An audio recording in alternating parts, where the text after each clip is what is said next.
மிகப்பெரிய ஒரு ஆணவம். அதிலிருந்து நீங்கள் வெளியே வராவிட்டால் உங்களுக்குள்ளேயே உங்களை அழிவை நீங்கள் தேர்ந்தெடுத்து நீங்களே அழிந்து விடுவீர்கள்.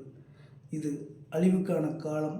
அதுதான் இன்று ஏர்போர்ட் மூர்த்தி அவர்கள் மீது நடத்தப்பட்ட அந்த இனத்தின் சார்ந்த அந்த சமூகத்தின் சார்ந்த ஒரு தலைவன் என்று பாதுகாவலன் என்று கூறிக்கொள்ளக்கூடிய தொல் திருமாவளவனை பகடையாக உருட்டி இந்த காரியத்தை செய்திருக்கிறார்கள்.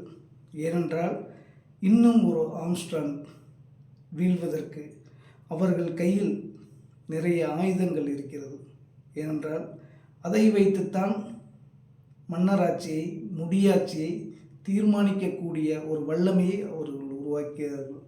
அதற்காக நிறைய சொத்து நிறைய பணங்காசுகளை சுரண்டி சுரண்டி சுரண்டி சேர்த்து கொண்டே இருக்கிறார்கள்.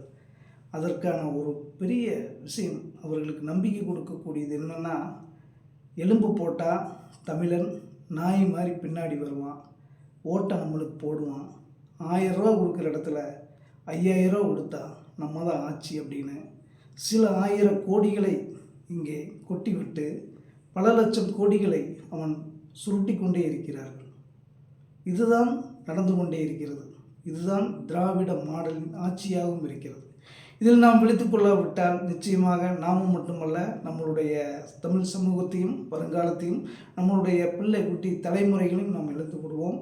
என்றால் அதற்கான பகடையை இவர் உருட்டி கொண்டே இருக்கிறார்கள்.